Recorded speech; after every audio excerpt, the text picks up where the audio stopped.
Residente de hepatologia e mestrando. Hoje eu vou ministrar uma aula sobre hepatite fulminante. A aula é baseada nesse artigo, que é da Elsevier, ele tem um bom impacto e a aula foi baseada nele. Então, inicialmente, a gente tem que falar um pouquinho sobre que a insuficiência hepática aguda ela é uma condição rara e que gera um risco de vida importante, possui uma alta mortalidade. Apesar de já ter melhorado com o decorrer dos anos, com o avanço no diagnóstico e na conduta, ainda tem um alto risco de mortalidade.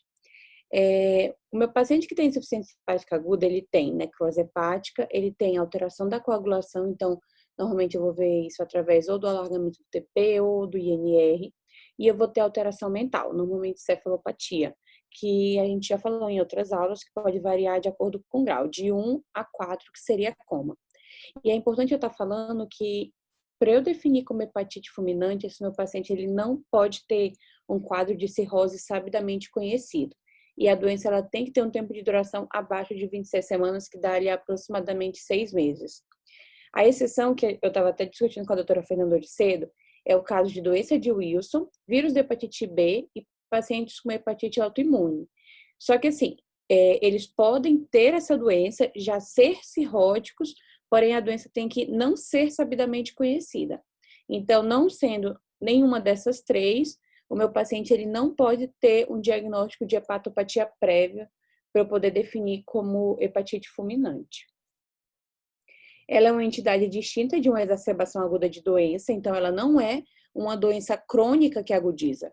Ela é bem diferente disso. Então, por exemplo, pacientes que evoluem com hepatite alcoólica aguda não é considerada hepatite fulminante, é hepatite aguda, tá bom? E é importante a gente ter isso em mente. É importante a gente estar lembrando e até conhecendo alguns conceitos, que o quadro de hepatite fulminante pode ainda ser classificado de acordo com o seu tempo de duração. Então, eles colocam como hiperacute, então eu acredito que é como se fosse superagudo, que teria um tempo de duração menor que 7 semanas, agudo, de 7 a 21 dias, e subagudo, que seria de 22 dias até 26 semanas. As causas que vão desencadear cada tipo de hepatite fulminante é o que normalmente vai diferenciar esse tempo de desenvolvimento de doença. Então, por exemplo, infecção pela ingestão de paracetamol normalmente gera um quadro de hepatite fulminante hiperaguda, então com um tempo de duração menor que 7 dias. Já, por exemplo, através da utilização de drogas ou do vírus de hepatite B, é um quadro que normalmente se manifesta entre 2 a 3 semanas. E os quadros subagudos normalmente são os casos indeterminados ou a utilização de outros tipos de drogas, tá bom? É importante a gente estar, assim, tendo em mente, e é outra coisa que a gente, às vezes, deixa de observar no nosso paciente, é que o início da encefalopatia, ela é repentino e pode ocorrer antes do início da icterícia. Então, às vezes, aquele paciente que tem uma alteração de comportamento, começa a ter alteração do ciclo sono-vigília, período de agressividade, ele pode estar iniciando um quadro de hepatite fulminante e ainda não está desenvolvendo icterícia. Então, a gente tem que estar atento a essas mudanças de comportamento mais sutis, ali no quadro de encefalopatia hepática mínima, ou grau 1 ou grau 2. Nas últimas 3 décadas, como eu já tinha dito anteriormente, vem ocorrendo uma evolução mais favorável, visto que tem melhorado o rastreio para diagnóstico mais precoce e a própria intervenção com o transplante hepático tem mudado a sobrevida desse nosso paciente. Normalmente, o que se espera é que eles sobrevivam, e principalmente quando o transplante hepático está disponível. A etiologia varia muito de país para país e vem ocorrendo também uma mudança do padrão com o tempo. Então, por exemplo, a hepatite A e B, que eram causas importantes há vários anos atrás, elas estão em declínio. Agora, causas, por exemplo, pela utilização de medicamentos como o paracetamol ou outros medicamentos, têm aumentado, principalmente nos Estados Unidos e no oeste da Europa. E é importante a gente estar lembrando disso. Hepatite viral e outras medicações ainda representam de 10 a 12% dos casos. Essa tabelinha tem no artigo e aqui eu achei interessante colocar ela, inclusive, integralmente, para a gente estar tendo uma visão global do que pode gerar hepatite fulminante. Então, as hepatites virais de A a E podem causar hepatite fulminante, herpes simples, varicela zoster, Epstein-Barr, citomegalovírus, infecções tropicais como dengue, leptospirose, malária, a utilização de drogas e outras toxinas como acetaminofeno, que é o paracetamol, drogas idiosincráticas e outras medicações. Isquemia também pode gerar hepatite fulminante, então, por exemplo, o caso de choque cardiogênico, hipoperfusão hepática pode estar gerando hepatite fulminante, alterações vasculares como a síndrome de Budd-Chiari, e eles colocam como miscelânea, que são as outras causas. Então, hepatite autoimune, que é inclusive a paciente, provavelmente o caso da paciente que a gente está acompanhando na Santa Casa, doença de Wilson, síndrome de Reye, infiltração maligna, que ele até vai desenvolver um pouquinho mais durante o artigo, e outras causas, tá bom? Eu achei interessante, inclusive, estar lembrando aqui que a gente observa que eles não falam tanto de hemocromatose como doenças que geram hepatite fulminante. Eu coloquei aqui algumas medicações que a gente utiliza, às vezes, no dia a dia, e que a gente não sabe e que pode causar. Então, o dabigatran, que vem aumentando a utilização nesses últimos tempos, o rivaroxaban, principalmente dos cardiologistas, os nossos pacientes que têm fibrilação atrial, que vem fazendo a utilização desses novos anticoagulantes. Então, tem risco de hepatite fulminante, sim, é bom a gente estar lembrando. Pregabalina, venlafaxina, duloxetina e sertralina. Inclusive, eu estava até discutindo com o Henrique sobre a presença de hepatite fulminante com essas medicações que vêm sendo cada vez mais utilizadas. E a gente não pode esquecer dos suplementos de ervas, que vem aumentando nos últimos tempos, inclusive com a presença de medicações que não são autorizadas pela Anvisa e que vêm sendo prescritas indiscriminadamente. Aliás, nem vem tendo necessidade de serem prescritas, elas vêm sendo compradas pela população em geral. Então, por exemplo, chá de cava-cava, antraquinona pode estar gerando hepatite fulminante. Natália, pode falar, doutora. Voltando ainda em relação às ervas, no nosso caso, o chá de noni, já tem relato de caso de hepatite fulminante por chá de noni, que é uma erva típica daqui da nossa região. Tem relato de caso de hepatite fulminante por chá verde e por Herbalife, tá? Então, assim, para vocês verem como são coisas bem comuns e que podem levar. No caso dessas drogas, com exceção do acetaminofeno, todas são reações idiosincrásicas, ou seja, depende de fatores do paciente e ter algum momento de imunossupressão, ter alguma coisa que faz um gatilho para ele ter uma hepatite fulminante. Não depende da dose. A única que é dose dependente realmente é o acetaminofeno. E na Europa, a droga mais relacionada é a amoxicilina com clavulanato. Sim. Tá? Os antimicrobianos, eles são causa ainda importante. O Bactrim. Vocês verem esse antibiótico super comum, super utilizado e que tem, de todos, tem maior incidência de hepatite fulminante. É raro, mas entre os antimicrobianos, o mais comum é esse. Aí eu acabei traduzindo na íntegra uma tabelinha que tinha lá, porque eu achei ela bem, bem bacana para a gente poder pensar nas características, no prognóstico e na terapia. Acabou sendo bem global e eu acabei traduzindo para a gente. Então, pacientes que eu pense em hepatite A, eles têm que viajar em área endêmica. Então, pacientes que não são de área endêmica, eu não vou pensar nem em hepatite A, B e E. Normalmente, a hepatite A tem mais relação com a alimentação, com a ingestão de alimentos contaminados, principalmente mariscos. A taxa de hepatite fulminante não é muito alta, 0,35% dos quadros de hepatites agudas. E é a mais comum em pacientes idosos e pacientes que já têm doença hepática pré-existente, tá? A mortalidade sem transplante, livre de transplante, 40%. Não existe ainda terapia específica para hepatite A. Hepatite B, foi o que eu falei quanto à questão de áreas endêmicas, infecção infecção ou exposição a situações de risco para hepatite B e tem um maior desenvolvimento de hepatite fulminante, chegando a taxa de 4%. A mortalidade é um pouquinho mais alta, ela é de 60% a 80% sem transplante. E é importante eu estar falando sobre a utilização do entecavir ou tenofovir, que vem sendo um ambiente de debate sobre iniciar ou não o análogo do nucleotídeo nesses pacientes, mas já vem sendo demonstrado que é benéfico e que deve ser introduzido, principalmente porque Se o paciente for transplantado, ele vai ter menor chance de recidiva, tá bom? A hepatite E, o que eu acho que é mais marcante que a gente tem que lembrar desse quadradinho, é que vem aumentando principalmente nas mulheres grávidas e particularmente no terceiro trimestre. Então, a gente teve aí uma aula de elevação de enzimas hepáticas na gestação e até o Alan estava falando sobre a hepatite E. A gente não pode deixar de lembrar, a gente não pode deixar de testar esses pacientes. E ainda não tem terapia também disponível atualmente.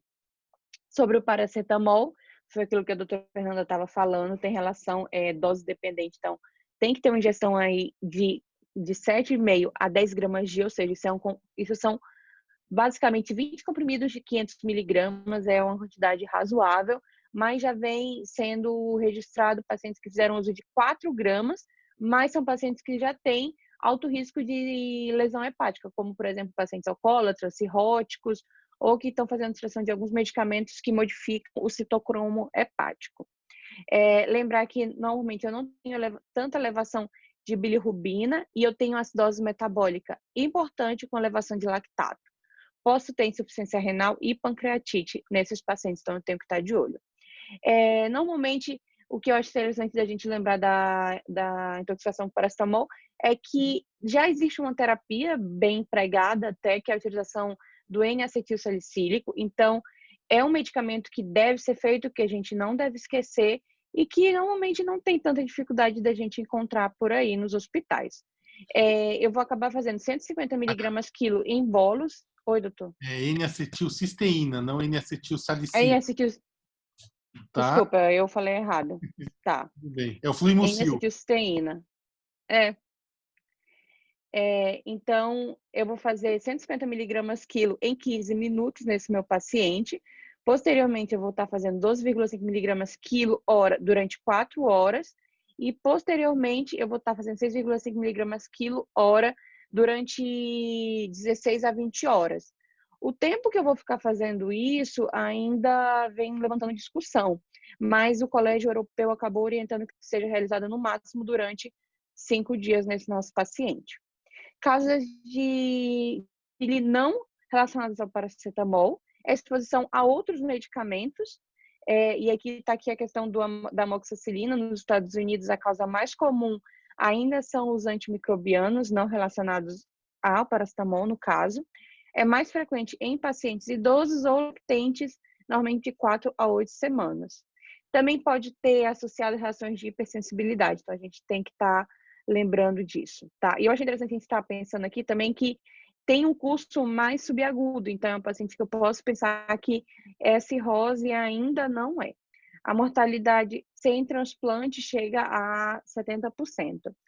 Quanto à terapia, você suspender o medicamento ou a substância que está gerando lesão ao meu fígado, e eu posso iniciar corticoide se o meu paciente tiver sinais clínicos de hipersensibilidade. Hepatite autoimune, então, normalmente é um quadro subagudo. Então, por exemplo, a paciente que a gente está acompanhando, a gente vê aí que a história dela vem aí mais ou menos há uns 6 meses, de 8 a 6 meses. Então, entra aí naquele período de 26 semanas, um curso subagudo. Normalmente, mulheres jovens ou de meia idade, a paciente tem 38 anos, então acaba batendo, e tem elevação de gama-globulina e a presença de autoanticorpos. Então, FAM, antimúsculo liso, pico de hipergama-globulina, pode ter anti-LKM1, então eu tenho que estar lembrando disso. Mortalidade sem transplante acima de 50%. O que eu posso fazer para esse meu paciente? A utilização de prednisolona, 40 a 60 miligramas, mas eu não vou fazer por um tempo longo, eu vou fazer de 7 a 10 dias e vou avaliar a resposta ou não dessa minha paciente, tá bom? Quanto à doença de Wilson, outra Natália até ficou de dar aula na próxima semana, mas normalmente é uma doença de crianças ou jovens adultos. É mais difícil a gente pegar uma jovem senhora de meia idade com esse quadro, e a gente tem que estar lembrando disso. É um paciente que pode ter anemia hemolítica, CUMBS negativo, tá bom? E pode ter também insuficiência renal. Lembrar das manifestações clínicas, então pode ter alterações de nível neurológico, pode ter alteração de pigmentação de pele, e eu tenho que estar lembrando disso, desse fenótipo do meu paciente. Normalmente é fatal, sem transplante, não é um paciente que consegue ter uma melhora sem transplante, E é tão importante isso que tem que ser prontamente considerado no meu paciente que tem doença de Wilson. Nele, eu posso fazer a utilização da diálise de albumina ou fazer hemofiltração ou plasmaférese para ver se eu consigo diminuir a quantidade de cobre sérico. Nesses pacientes que estão com hepatite fulminante, não é orientado você fazer a depenicilamina, que é utilizada para o Wilson, tá bom? Além disso, uma das outras causas que é citada no artigo são a utilização de cogumelos selvagens. Então, assim, você vai pensar no paciente que tem hepatite fulminante por cogumelos, o paciente que comeu cogumelos. Então, nem sempre ele vai chegar te contando isso, às vezes vai chegar já rebaixado. Mas principalmente aqueles que falam que ainda conseguem repassar essa informação são os pacientes que eu vou pensar em intoxicação por cogumelos selvagens. É um paciente que ele tem sudorese profusa, vômitos e diarreia. Então, eu tenho que pensar naquele meu paciente que chega no pronto atendimento mesmo com esses sintomas. E normalmente a hepatotoxicidade é bem aguda, se desenvolve de 24 a 48 horas após ingestão. O que eu posso fazer? Penicilina G, tá? No artigo ele não explica exatamente por que a gente faz a penicilina, mas está orientado. A utilização ainda da N-acetilcisteína, com a dose é igualzinha na intoxicação por paracetamol. E, bom, é isso. Quanto a outras causas, a gente tem que lembrar que herpes simples e vírus do Epstein-Barr também podem gerar hepatite fulminante. Normalmente, herpes simples ocorrem em paciente imunocomprometido ou em grávida. E aquele meu paciente que tem febre, leucopenia, elevação de enzimas hepáticas. E pode ter a presença de vesículas em pele, pode estar presente em até mais de 50%. Mais de 70% dos pacientes que evoluem com infecção por herpes simples evoluem para óbito ou para transplante hepático. E o tratamento é um pouquinho mais simples, é o que a gente já conhece, que é a utilização do aciclovir, 5 a 10 miligramas quilo, de 8 em 8 horas. Quanto ao Epstein-Barr, normalmente não ocorre somente em imunossuprimidos, mas 25%, ou seja, um quarto da parcela desses meus pacientes são imunossuprimidos, e é uma síndrome mononucleose-like. Então, eu tenho que estar lembrando desse meu paciente que evolui com febre, que é do estado geral, pode ter exantema. E mais de 50% tem lesão colestática. A mortalidade é um pouquinho mais baixa que da herpes simples, mas chega até a 75%. Posso fazer a utilização de agentes antivirais, até porque é uma virose. Então, eu posso fazer a utilização ou do aciclovir, ou do fanciclovir, ou do ganciclovir. E já tem sido demonstrado efeitos benéficos na utilização de corticosteroides no quadro de Epstein-Barr. No de herpes simples não tem nenhuma orientação quanto à utilização de corticoide. Quanto à hepatite isquêmica, normalmente ocorre em pacientes que já têm uma doença cardíaca ou pulmonar associado. O precipitante cardiopulmonar já foi demonstrado em mais de 70% dos meus pacientes. Eu tenho uma elevação importante de TGO, elevação importante de LDH e de creatinina, tá bom? Então, se meu paciente está com choque cardiogênico, eu estabilizo ele clinicamente e ele melhora as enzimas hepáticas, eu tenho que pensar em hepatite isquêmica. A mortalidade é um pouquinho mais baixa, até porque é reversível se eu trato a causa que está gerando essa isquemia hepática, eu tenho regressão de doença, porém, se o meu paciente está desenvolvendo cefalopatia grau 3 ou grau 4, vem sendo associado a pior prognóstico. A terapia é utilizar o status hemodinâmico desse paciente. A síndrome de Budd-Chiari está presente normalmente na população do sexo feminino, então mais de 80% dos pacientes são do sexo feminino. É um paciente que pode ter dor abdominal, hepatomegalia, ascite, e normalmente o diagnóstico é pelo ecodoppler, tá, gente? O diagnóstico de Budd-Chiari a gente costuma ver pelo ecodoppler. Avaliar juntamente com a tomografia. O que é o Budd-Chiari, que eu não sei se todos sabem. A síndrome de Budd-Chiari, na verdade, é uma alteração vascular, então eu tenho compressão. Na verdade, eu tenho uma alteração do fluxo portal, é isso, né, doutora? Não, trombose de veia suprahepática, gente.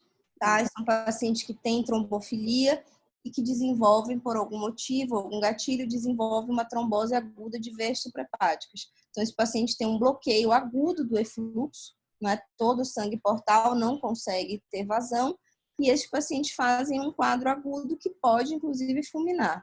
Paciente que tem quadro de Budd-Chiari, que é incompleta, que consegue passar alguma coisa, ou seja, uma trombose incompleta, esses pacientes vão desenvolver a longo prazo hipertensão portal, que ele vai ter um bloqueio do efluxo, mas que não é de 100%. Então, consegue passar alguma coisa, recanaliza e com o tempo vão se formando algumas colaterais, mas esse paciente desenvolve uma hipertensão portal e pode, com o tempo, também desenvolver cirrose. Assim, o mais tardio é a cirrose. Primeiro eles fazem hipertensão portal, muitos vão ficar anos só com aquela hipertensão portal e mais lá para frente pode fazer cirrose. E se for um bloqueio muito grande, né, uma trombose total, esse paciente pode fazer um quadro de hepatite fulminante, tá? Tá, obrigada. É bom a gente estar observando que, assim, esse paciente que evolui com Budd-Chiari, ele tem uma mortalidade elevada, mesmo que ele transplante, tá bom? E também, como eu já tinha dito anteriormente no início da aula, infiltração maligna é uma causa de hepatite fulminante. Só que, assim, a gente não transplanta esses pacientes, tá bom? É importante a gente estar lembrando disso. As causas mais comuns são linfoma, leucemia, câncer de mama e cólon. Como é que a gente vai desconfiar um paciente que tem uma neoplasia sabidamente conhecida e vem cursando aí com sinais de hepatite fulminante? Diagnóstico. Aqui eu vou falar umas coisas assim, que é basicamente o início. Você pega um paciente, você não pode deixar de coletar uma história clínica completa e avaliar o exame físico dele. Eu falo isso até porque, assim, a gente pega um paciente, normalmente no hospital, que já vem sendo transferido de outro serviço. E hoje, eu passei assim por uma situação que eu estava até conversando, que foi um gatilho para a gente começar a refletir um pouco mais. O quão bem a gente coleta uma história, o quão bem a gente valoriza as informações que esse meu paciente ele vem antes de chegar na minha mão, ainda mais nos hospitais já terciários, que ele já vem transferidos de outro serviço. E assim, o mais marcante é que normalmente os pacientes que têm hepatite fulminante, eles têm cefalopatia hepática, então não é um paciente que vai conseguir repassar o quadro clínico adequadamente, não é um paciente que vai conseguir te falar todas as informações que você precisa. Então, além de você precisar de um apoio familiar muito importante, você tem que ir atrás realmente das informações que já foram repassadas anteriormente, porque esse paciente, ele em algum momento esteve bem e ele tinha como passar informação. Então, eu acho que fica aí essa lição para a gente e realmente procurar uma história completa. Inclusive, tentar resgatar avaliações anteriores, para a gente não deixar passar nenhuma informação que é importante para o nosso quadro clínico, para o nosso diagnóstico e conduta. É importante também a gente estar avaliando a exposição, tanto à infecção, quanto a medicamento, quanto à utilização de ervas, quanto a outras toxinas. Essa semana eu avaliei um paciente no Porto Dias, também hepatite fulminante, e a gente acredita que tenha relação com a utilização de um fitoterápico que ele estava fazendo.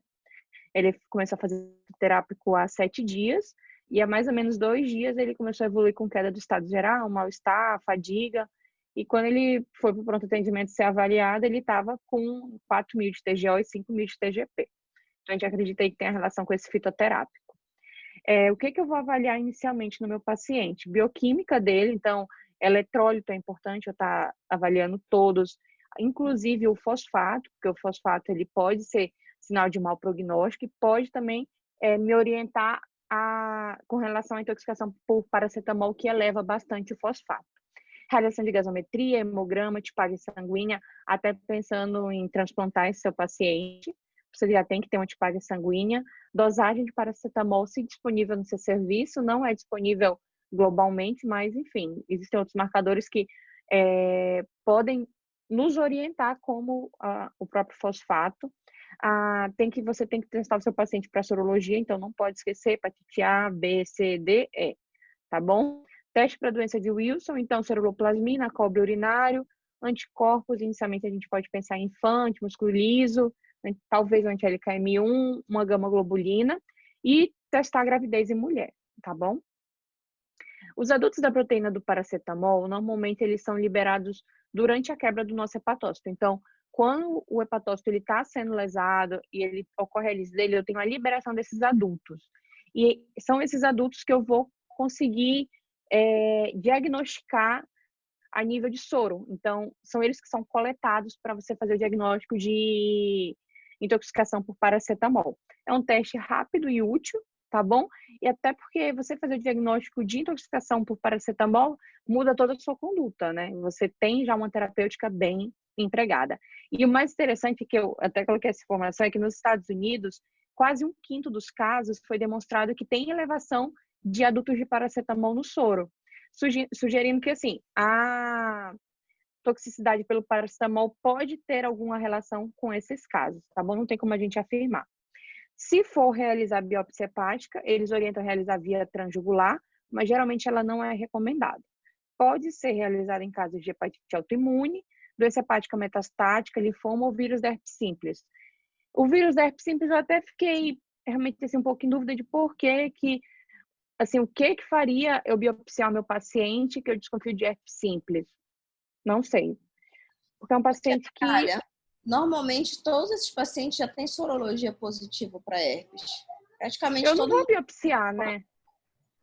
Não, o que eu quis dizer é o seguinte, se você tem a sorologia de herpes, ela é positiva na maioria das pessoas. Que nem CMV, por exemplo, se for ver a prevalência na população é muito grande, entendeu? E aí, para você conseguir fechar que aquela hepatite fulminante é pelo herpes, a sorologia muitas vezes não vai te ajudar, entendeu? Porque ela já vai ser positiva. Um monte de gente, se você fizer, é igual CMV. Por exemplo, tem muito paciente em transplantado que a gente só consegue fechar que aquela alteração de enzimas hepáticas que ele tem é uma hepatite por CMV pela biópsia. Porque a sorologia vai ter positiva de praticamente todos os pacientes, entendeu? Entendi. Mas assim, na prática clínica, é feito? Vocês já viram biopsiar paciente em hepatite fulminante? Olha, já vi, só que assim, são pacientes que estão com INR de 6, uma vez a gente fez uma biópsia no paciente com INR de 10, então a gente tem que pensar muito no risco-benefício para poder fazer. E a biópsia por via transjugular, ela não tem em qualquer serviço. A gente já fez uma biópsia aberta num paciente transplantado, que tomou anti-inflamatório e fez uma hepatite fulminante por reação idiosincrásica. E a gente precisou fazer uma biópsia aberta nele porque não tinha transjugular no serviço. Um paciente com NR de 10, então assim, ele quase morreu só da biópsia. Mas a gente precisava fechar o diagnóstico para poder retransplantar, porque assim, ele não tinha fechado ainda os critérios para fulminante e a gente precisava biopsiar. Então... assim, a gente precisa pesar bem o risco-benefício se vai te acrescentar alguma coisa. Porque se o paciente fecha critério para fulminante, muitas vezes a causa você vai diagnosticar depois, no pós-operatório, no anátomo patológico. Foi o que eu pensei, assim, mais ou menos. Aquele assim, você sabe que tem que operar e depois a gente vê qual foi a causa. Por exemplo, se no nosso serviço aqui demora 1 semana para sair os autoanticorpos, nesse meio tempo o paciente fechou o critério para fulminante, transplantou e depois vai sair, os autoanticorpos vieram negativos. Então, a causa daquela fulminante era uma hepatite autoimune, entendeu? Entendi. Obrigada. Quanto à histologia hepática, o que eles falaram é que o que você consegue encontrar na lâmina normalmente é uma necrose, acima de 50% dos hepatócitos, e se encontrar isso em lâmina, eu tenho associação com o aumento da mortalidade em 3 vezes, tá bom? Como a gente tinha falado naquela hora, a questão dos estudos de imagem é para você avaliar, na verdade, mais para excluir outras causas. Então, por exemplo, trombose, infiltração maligna, síndrome de Budd-Chiari, mas normalmente eles acabam definindo o diagnóstico através desses estudos. A tabelinha que tem lá, mas eu já até falei um pouquinho, acho que vai ficar até redundante eu repetir, mas é avaliar a bioquímica do seu paciente, avaliar a função hepática, para os meninos aí que são internos, eu já até conversei um pouquinho sobre isso com eles, a gente avalia a função hepática, não é TGO e TGP, você tem que avaliar a bilirrubina, coagulograma, albumina, não esquecer do sódio e da creatinina para calcular a MELD, tá bom, gente? Fora isso, solicitar exame de urina, não esquecer da coleta do lactato arterial. Lactato acima de 3,5 já tem sido demonstrado com mortalidade acima de 50%. E a coleta também de amônia. Eles colocam arterial se possível. Elevação de amônia importante, tem relação com intoxicação por paracetamol, tá bom? Não esqueça de coletar sorologias para hepatite, soropelasmina para investigar o Wilson, teste de gravidez para as mulheres, autoanticorpos, tá bom? Avaliar vírus da imunodeficiência para HIV, e eles colocam ainda testar a amilase e lipase, que assim, antes de ler esse artigo, realmente eu não solicitava, não pensei que precisava solicitar. Quanto a fatores prognósticos e sistemas de pontuação. Hoje em dia já existem alguns fatores prognósticos que fazem eu imaginar ou tentar adivinhar o desfecho do nosso paciente. Normalmente a encefalopatia ela é um marcador importante, então quanto mais grave a encefalopatia, quando o paciente chega a grau 3, grau 4, normalmente a recuperação não evolui favoravelmente, já em quadros leves chega a ter recuperação espontânea em até 70%. Tá bom? Eu até coloquei esse negrito porque é uma informação interessante. A gente pensa que o paciente pode ter sequela, mas normalmente os pacientes que fazem hepatite fulminante e sobrevivem, eles raramente desenvolvem cirrose, tá bom? Eles colocam ainda que pacientes não associados à utilização de paracetamol têm um prognóstico, têm um grau de sobrevida menor, mas isso pode estar relacionado porque esses pacientes, eles têm outras comorbidades associadas, e não exatamente com o quadro de hepatite fulminante. O que eles colocam aqui é que o que prejudica os pacientes que fizeram intoxicação por paracetamol, normalmente é a overdose com outros medicamentos. Então, são pacientes que fazem alterações psiquiátricas, evoluem com abuso de substâncias e podem acabar evoluindo a óbito por causas secundárias, não diretamente relacionadas à overdose de paracetamol. O que a gente vem utilizando, na verdade, o que eu até vim aprendendo recentemente, que a gente mais utiliza como score de pontuação para diagnóstico e para indicação até de transplante, é o King's College. Então, a gente vai acabar utilizando ele como ferramenta para diagnóstico de hepatite fulminante. Ele tem uma boa especificidade, mas a sensibilidade é limitada, até pelos critérios que a gente vai ver um pouquinho mais na frente, mas a sensibilidade chega a 68%, então tem a presença de vários falsos negativos utilizando esse critério. O valor preditivo positivo é razoável, mas da mesma forma como a sensibilidade não é boa, o valor preditivo negativo não é variável. Então, o paciente que não preenche o critério do King's College, não dá para você ficar totalmente tranquilo de que realmente ele não tenha hepatite fulminante. Tanto que eles colocam essa frase no artigo. Normalmente, o número significativo de pacientes que não cumprem os critérios do King's College acabará por morrer sem transplante hepático, tá bom? Tá. Eles colocam essa observação também, que normalmente pacientes que tenham encefalopatia de alto grau são os que apresentam melhor desempenho no King's College. Natália, e aí ele pode falar. Tem um adendo. Para esses pacientes que não preenchem o critério pelo King's College, mas que a gente vê que o paciente tem um quadro grave, a gente pode aí sim abrir mão da biópsia, porque se a biópsia mostrar que tem uma necrose de mais de 50% de hepatócitos, aí a gente pode listar esse paciente como fulminante. Porque às vezes o paciente ele está assim, beirando os critérios, ele tem ele tem encefalopatia após um quadro de icterícia, e aí ele tem uma bilirrubina de 12 que não melhora, ele tá piorando a encefalopatia, o NR dele fica em 3 e não sai disso, ele não consegue fechar os critérios. Mas a gente está vendo clinicamente que esse paciente tem uma evolução péssima, entendeu? E aí sim, a gente pode biopsiar, porque se a biópsia te mostrar um grau significativo de necrose, aí eu posso listar esse paciente. Entendi. Tá ótimo. Tá? Seria uma boa indicação para biópsia nesse caso. Realmente. O critério ele é dividido em pacientes que têm insuficiência hepática devido ao paracetamol e os que não estão relacionados ao paracetamol. Então, os pacientes que têm hepatite fulminante relacionado a paracetamol, eles têm que cumprir os seguintes critérios. O pH abaixo de 7,5 ou lactato acima de 3. É importante a gente estar falando que você vai levar isso em consideração se você já fez uma ressuscitação adequada de fluidos durante 24 horas. Tá bom?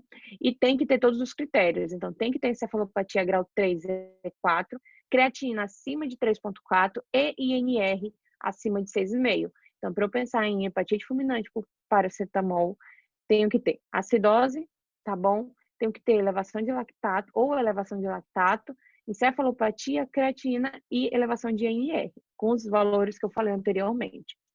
Agora, os pacientes que não têm relação a paracetamol, eles têm que ter INR acima de 6,5 e 3 dos seguintes critérios. Aí eles colocam etiologia indeterminada, doença de Wilson.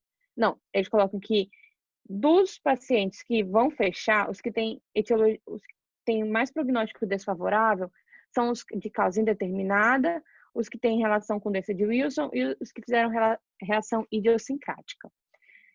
Quanto aos critérios, são 3 dos seguintes: idade abaixo de 10 anos ou acima de 40 anos, icterícia por mais de 7 dias antes do desenvolvimento da encefalopatia, bilirrubina acima de 17 e INR acima de 3,5.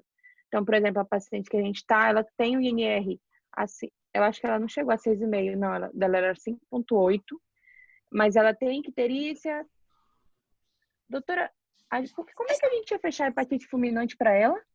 Essa paciente, ela tinha o INR, ela tinha icterícia e, na verdade, ela tinha a etiologia dela que a gente ia botar como, a princípio, seria indeterminada. A etiologia, Natália, é um dos itens. Então, assim, ele fala assim na portaria: hepatite não A, não B, reação a drogas e doença de Wilson. Esse hepatite não A, não B entra na parte aí de causa indeterminada. Entendeu?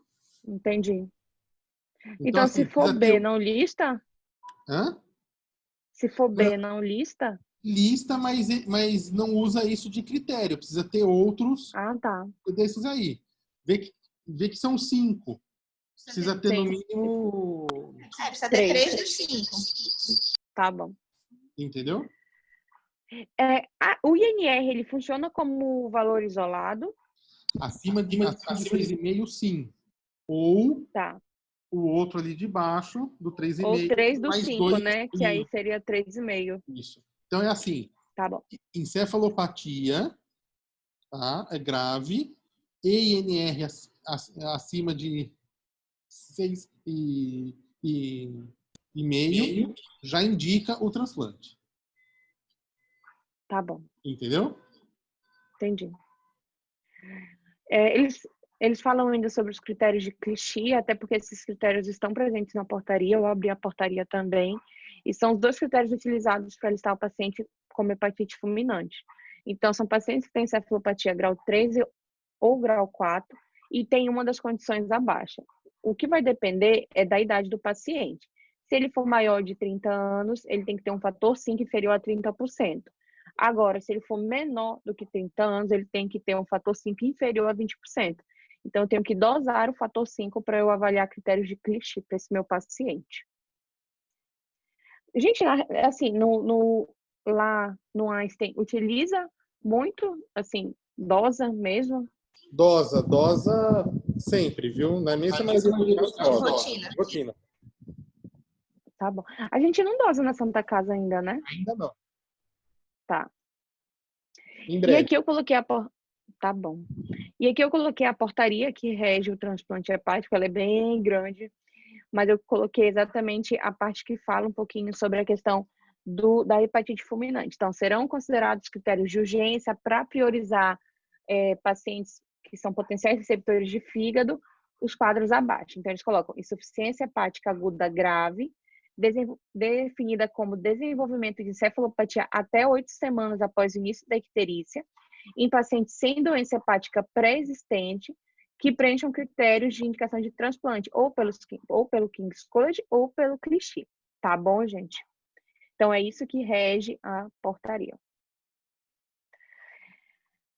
Lembrar que hepatite fulminante é considerada uma emergência da hepatologia, então é um paciente que tem que ir para a unidade de terapia intensiva assim que possível, ser avaliado pela equipe transplantadora logo que possível, e principalmente, isso é algo que a doutora Fernanda estava discutindo ontem, você tem que estabilizar o seu paciente, você não vai transferir um paciente instável, um paciente que não tenha condições de fazer transporte, pensando que vai fazer uma medicina onde transportar para transplantar seria a melhor opção para ele. Não, você tem que estabilizar o seu paciente para, após isso, começar realmente a discutir com a equipe transplantadora o caso dele.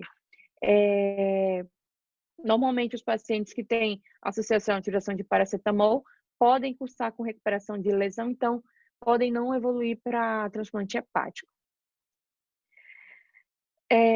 Isso aqui também é uma informação bem interessante, principalmente para quem não costuma lidar com essa realidade de hepatite fulminante, que as enzimas hepáticas TGO e TGP, elas não estão diretamente relacionadas ao nível de lesão hepática, tá, gente? Então, eu não preciso ter 20 mil de TGO e 15 mil de TGP para dizer que meu paciente tem hepatite fulminante, tá bom?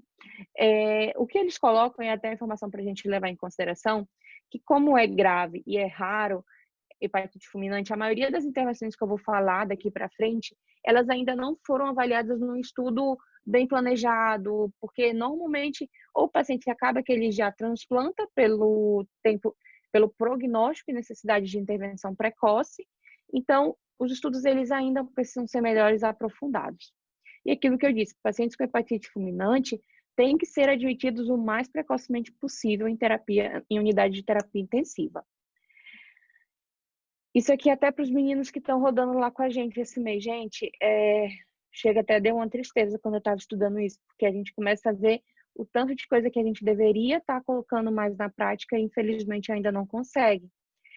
Então, você vai dividir a sua conduta para pacientes que podem evoluir com edema cerebral de acordo com o grau de cefalopatia. Se ele tiver grau 1 ou grau 2, que são os quadros mais leves, de qualquer forma eu tenho que realizar tomo de crânio, tá, gente? Eu não posso deixar de fazer, porque eu preciso descartar os outros casos. Então, por isso era tão importante a gente estar realizando a tomografia da Keila, que infelizmente ainda não conseguiu. E aqui uma informação, assim, para a gente não esquecer, evitar sedação se possível. Se for sedar o paciente, utilização de Propofol, tá? Por favor, evitar midazolam.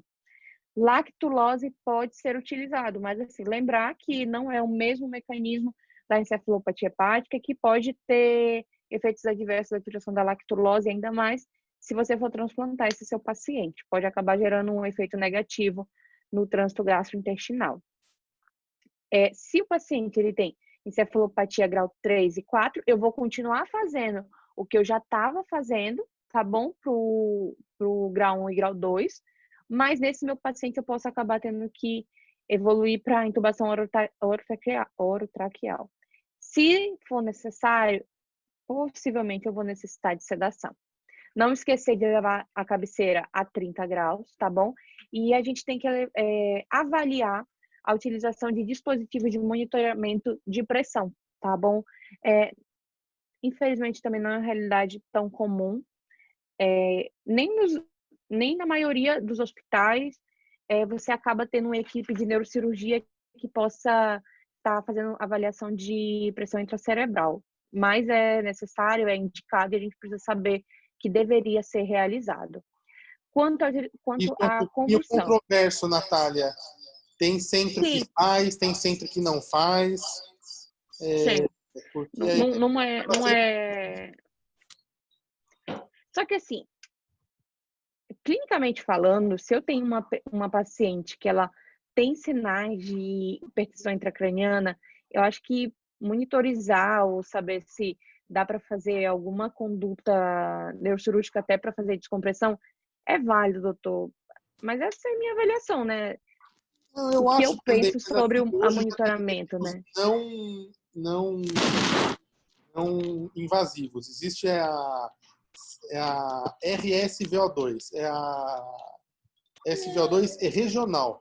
Então, é um sensor que coloca na testa do paciente que ele, por infravermelho, ele consegue ver a saturação regional de O2 e, com isso, você consegue tem um cálculo lá com softwares e tal, que ele diz qual que é a PIC.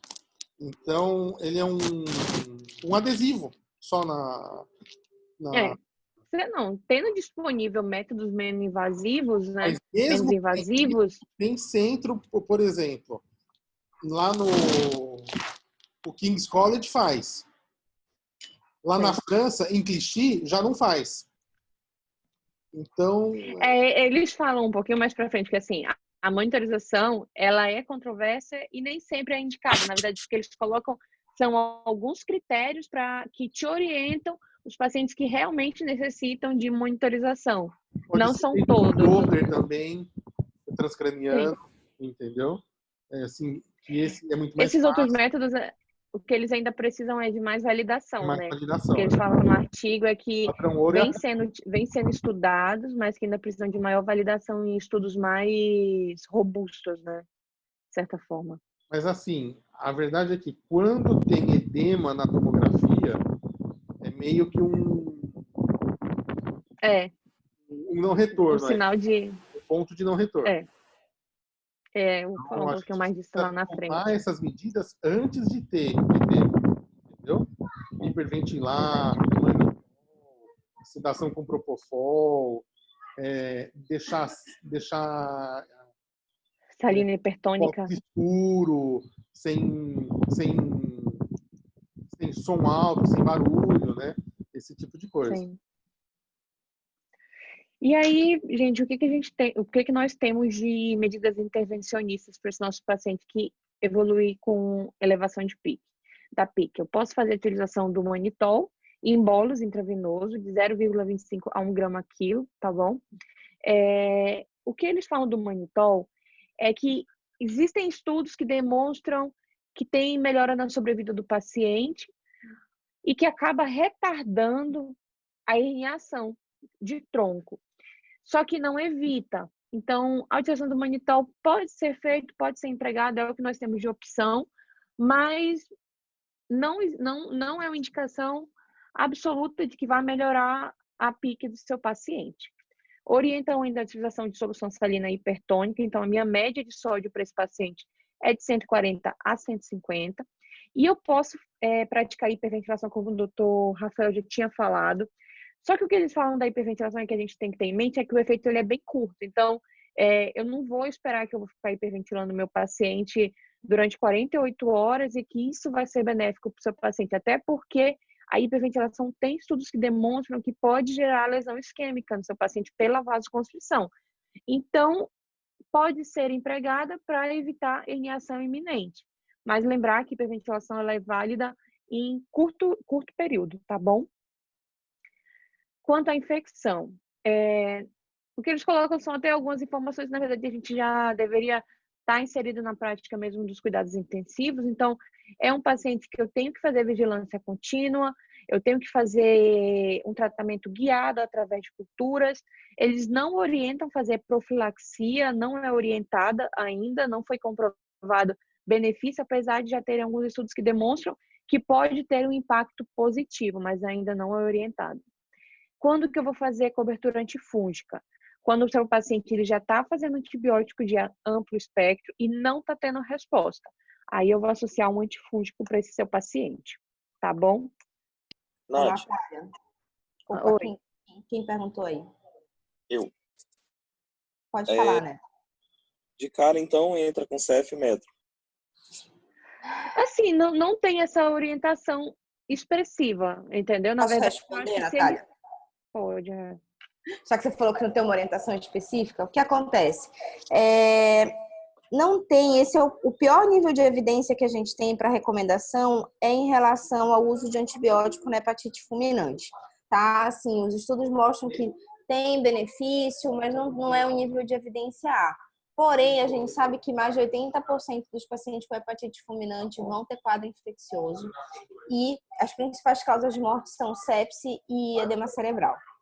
Então, na prática, nenhum grupo deixa os seus pacientes sem nenhuma cobertura antibiótica. E como são pacientes graves, a gente esperar ter um resultado de cultura, na prática, acaba que praticamente nenhum grupo faz. Então, a gente faz antibiótico de amplo espectro, que cubra gram positivo e gram negativo. E aí, assim, a gente não entra com CF metro, não. A gente entra com vanco e imipenem. Então, ou meropenem. Esse tipo de paciente é o paciente que morre enquanto a gente está pensando o que a gente vai fazer.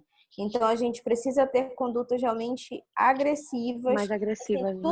Tudo para ontem. E aí, a gente vai entrar com antibiótico, a gente vai ter cultura, e vai descalonar. Por exemplo, eu entrei com antibiótico para o meu paciente, ele foi transplantado em 3 dias, em 48 horas pós-transplante ele está bem, eu vou suspender o antibiótico. Eu não preciso deixar 7 dias, a não ser que pós-transplante ele tenha evidência de infecção. Mas de rotina, a gente entra com cobertura para gram positivo e gram negativo. Tá? E fungo só se a gente já tiver alguma evidência que esse paciente não está melhorando, ou quando esse paciente é entubado, aí acaba entrando com cobertura antifúngica.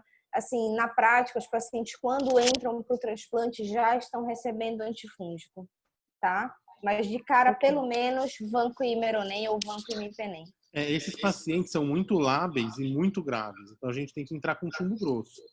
Lembrar que o mecanismo de óbito deles é ou por sepse ou por edema cerebral. Então, a gente sempre entra com chumbo grosso mesmo. É empírico. A CCIH sempre dá uma chorada, mas no fim a gente acaba convencendo. Isso é em qualquer lugar, viu, gente? Qualquer lugar. Natália vai reclamar daqui a pouco. Essa dificuldade, tá? Tá. Entendi, obrigado. Quanto a sangramento e coagulopatia, o que eu achei mais interessante, que eu acho que tem que sair aí de lição, principalmente para os clínicos. Gente, a gente não tem que transfundir plasma, plaqueta para todo mundo. A gente não tem que transfundir plaqueta porque o meu paciente está com 50 mil plaquetas. Eu não tenho que transfundir plasma só porque o meu paciente está com INR alargado. Eu tenho que avaliar o que o meu paciente necessita. Eu vou ter que fazer algum procedimento invasivo, o meu paciente está sangrando, qual o valor de plaqueta que meu paciente está. Então, não é uma prescrição indiscriminada de crioprecipitados. A gente tem que estar atento a isso. O que eles orientam é ser administrado vitamina K pelo menos uma vez, tá bom? Isso realmente foi uma informação que foi acrescentada no meu rol de conhecimento, porque eu não sabia. Então, é orientado mesmo a prescrição de vitamina K. Plasma só é para fazer se o paciente tiver que fazer procedimento invasivo. Então, por exemplo, a Keila, que está na UTI, precisa fazer o acesso central dela. Então, quando for fazer o acesso central, vai correr plasma durante o procedimento, ou se tiver sangramento ativo. Crioprecipitado vai fazer quando o seu paciente tiver um fibrinogênio abaixo de 100 e sangramento. Então, não é só se ele tiver um fibrinogênio com limite abaixo da normalidade. Plaqueta, eu também só vou fazer se tiver que fazer algum procedimento ou se tiver sangramento.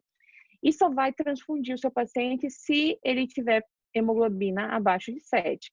Lembrar que, assim, não é só ele ter hemoglobina abaixo de 7, é você avaliar clinicamente seu paciente, está instável, está estável.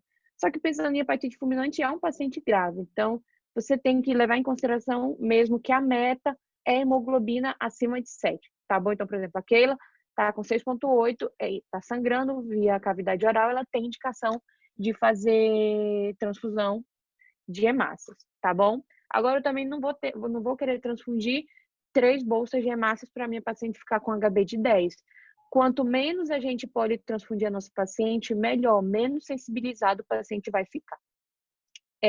Eles orientam fazer fator 7, somente se procedimentos invasivos, mas ainda assim eles colocam que assim, ele é bem caro e tem risco de trombose, então tem que ser muito avaliado a orientação e indicação de reposição de fator 7. E eu não posso esquecer da profilaxia de úlcera por estresse. Então, eu tenho que fazer a pressão ou de IBP ou de ranitidina. Pode suspender quando a alimentação for reestabelecida, tá bom? Mas a gente não pode estar esquecendo de fazer profilaxia. Pessoal, para qualquer situação, tá? Hemocomponente é só quando tem indicação. Geralmente tem que ter um sangramento ativo, tá? Exceto quando tem abaixo de 10 mil plaquetas, que aí pode ter esse sangramento cerebral. Mas, tirando isso, hemocomponente sempre quando tiver um sangramento. Tirando isso, não tem indicação de dar plasma, plaqueta, nada disso, tá?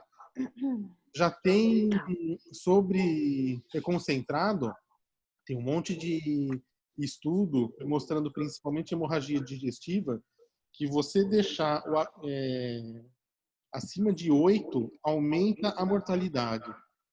Então, a gente deixar entre 7 e 8 é melhor. Sempre, sempre, sempre pensar 10 vezes antes de indicar algum hemocomponente em qualquer situação.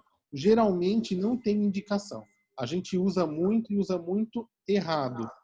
Então, assim, levem isso para a vida, porque é um negócio caro, tem muito risco de pegar alguma doença,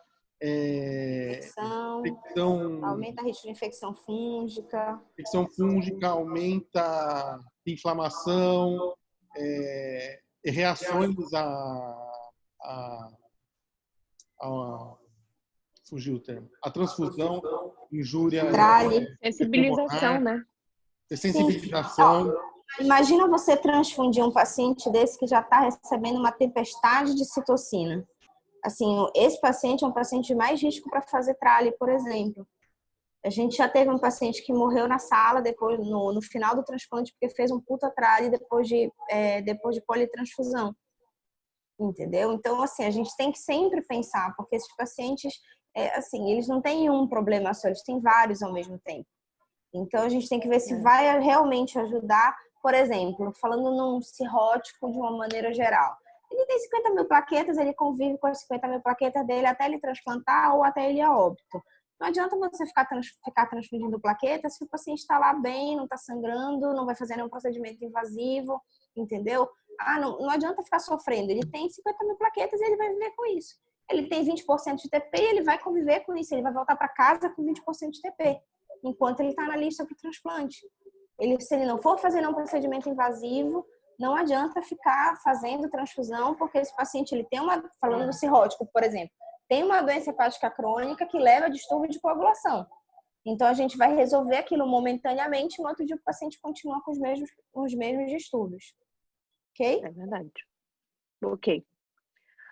Quanto à insuficiência renal, normalmente o vasopressor mais orientado é a noradrenalina. Então, meu paciente, para eu escrever o que eu deveria utilizar de primeira linha é a adrenalina, se ele tiver hipotensão. E lembrar que eu tenho uma meta de PAN. Nós deveríamos, assim, acabar fazendo PAN nas UTIs, ainda não tem sido feito em todas as UTIs, e a meta que eles estabelecem é entre 60 e 75 milímetros de mercúrio para esse nosso paciente. Se eu não conseguir noradrenalina, o que eles orientam é a vasopressina ou terlipressina. Ou até, na verdade, sim, você já fez a noradrenalina, o paciente não melhorou, você pode tentar associar a vasopressina ou terlipressina. A terlipressina, porque lá no artigo não fala, mas você faz em bolos ou você faz diluição para EV contínuo? Em bolos. Igual então, faz para HDA ou hepato renal. Tá. O que eles falam quanto à utilização do corticoide é que não reduz mortalidade, mas normalmente ele diminui a necessidade de vasopressores. Então, é um paciente que já está fazendo altas doses de nora, altas doses de vasopressina e o paciente ainda mantém hipotensão, você pode associar o corticoide, não pensando exatamente nos efeitos anti-inflamatórios, mas pensando no efeito positivo na pressão do seu paciente.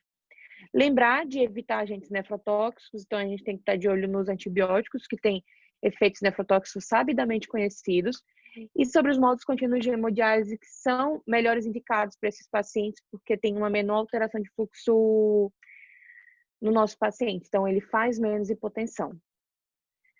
Natália, não é só isso, tá? Porque eu ia falar um pouco na frente ainda do Márcio. Não, mas assim, os modos de diálise contínua, que é o CVV-HDF, conseguem tirar de albumina. Moléculas, não.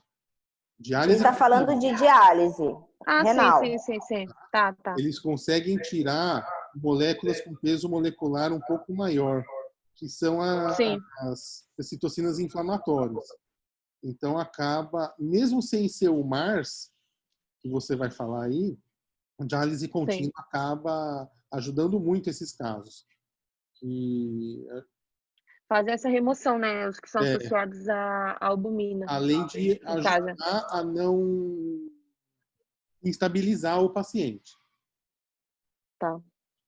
Eu estava lendo hoje, porque assim, na verdade isso não é uma realidade que eu vi tanto na clínica médica. Aí acabou que, quando eu fui estudar para esse artigo, que eu comecei a ler mais sobre esses outros modos de hemodiálise. Aí eu estava vendo que, assim, na hemodiálise convencional, que é a que, enfim, se faz nos hospitais, você consegue retirar alguns agentes tóxicos, mas, por exemplo, outros, como o senhor falou, precisam ser carreados a albumina e aí eu consigo retirar com esse com esse outro modo, né, de hemodiálise que eu Aí desconhecia. seria uma plasmaférese, entendeu?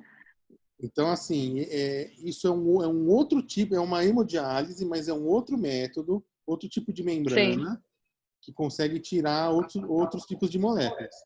Que é o prisma que eu estava falando ontem. O nome mesmo técnico é CVV-HDF, é Continuous Veno-Venous Hemodiafiltração. Então, é hemodiafiltração contínua veno-venosa. Não tem nenhum na região norte ainda. Muito provavelmente a gente vai ter até o fim do ano na Santa Casa, disponível. O primeiro. Ai, se Deus quiser. Quanto a outras considerações de UTI, eles têm algumas metas, então é um paciente que eu tenho que sedar normalmente para fazer intubação orotraqueal e eu tenho que manter um volume corrente baixo, então normalmente 6 ml quilo e manter uma PIP baixa, não é orientado, até porque o paciente ele não tem uma disfunção pulmonar para você querer elevar a PIP dele. Quanto a disfunções metabólicas, eu tenho um alvo glicêmico de 140 mg decilitro, tá bom? Às vezes pode ser necessário você fazer a infusão de glicose a 10 ou a 20%. E sempre, assim, evitar deixar o seu paciente sem comer. Então, quando possível, administrar a alimentação. A preferível é enteral, se não for possível, pensar em parenteral total. Isso aqui a gente estava falando naquela hora, sobre a questão de suporte extracorpóreo. Eles foram mais estudados mesmo na hepatite fulminante, mas só deve ser indicado em pacientes selecionados. Eu vou falar um pouquinho mais para frente, porque me despertou a curiosidade quando eu estava lendo. Quanto a tratamento específico, vai de acordo com a etiologia. Então, a gente sempre tem que estar pensando em fazer a N-acetilcisteína. Agora, o que eu achei interessante da N-acetilcisteína é que, assim, apesar dela ser bem empregada em pacientes que têm intoxicação por paracetamol, existem trabalhos já bem sedimentados que demonstram que você pode fazer, sim, em pacientes que estão tendo hepatite fulminante, não relacionados a paracetamol, e que pode ter modificação de desfecho. Então, eu acredito, assim, pelo que eu li, pelo que eu observei, que, de uma certa forma, é benéfico você estar avaliando a realização da N-acetilcisteína mesmo para doentes que não sejam por paracetamol. Além desse efeito de antídoto que ele tem outros efeitos benéficos. Então, ele melhora a perfusão hepática, melhora a liberação de oxigênio. Então, por exemplo, para aquelas espécies reativas que a gente vem conversando que são tóxicas, acaba por melhorar. Então, eu tenho uma melhora do status inflamatório desse meu paciente. Mas, como tudo que a gente faz, existem efeitos adversos que a gente tem que estar de olho e podem ocorrer em até 10 a 20% desses nossos pacientes. O que mais ocorre é náuseas, vômitos ou reações anafiláticas. Isso aqui eu já tinha falado até, inclusive, antes, que a Associação Europeia ela sugere você fazer N-acetilcisteína no máximo por 5 dias, mas o padrão é 72 horas mesmo. Mas você pode estar fazendo até 5 dias. E o papel, ele também vem sendo avaliado nos casos não associados a paracetamol, como eu tinha dito. Alguns mostram que não melhorou a sobrevida, mas tem alguns outros estudos que mostram que melhorou a sobrevida. Então, por exemplo, pacientes que têm encefalopatia leve, que você fez a N-acetilcisteína, tem uma melhora em até 52% comparado a 30% do placebo. Achei que é um valor considerável para a gente estar avaliando no emprego quando assim, necessário. Sobre isso, é tudo ainda hipótese, né? Comprovado Sim. mesmo, não tem nada. Então, a gente acaba fazendo porque, ao contrário da cloroquina, a gente acaba fazendo porque mal não vai fazer. Mas não tem, assim, evidência mesmo de que tem alguma mudança. A não ser quando é pelo Tilenol. Agora, ainda tem coisa andando aí, mas a gente não sabe. Mas olha, por exemplo, eu coloquei esse artigo aqui do Egito porque ele teve assim um resultado expressivo. Eles colocaram que 96,4% dos pacientes evoluíram para sobrevida sem transplante, enquanto os que não fizeram N-acetilcisteína foi 23,3%. E assim, Sempre duvide muito de resultados muito milagrosos assim, viu? Natália, esse resultado eu já desconfio.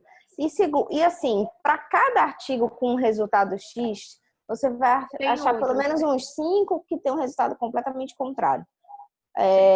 E isso vale bem para essa questão de usar a N-acetilcisteína para hepatite fulminante. Tanto que tu vais falar mais para frente que o tratamento que tem de cura, o que a gente sabe que é seguro, é indicar o transplante. Entendeu? Sim.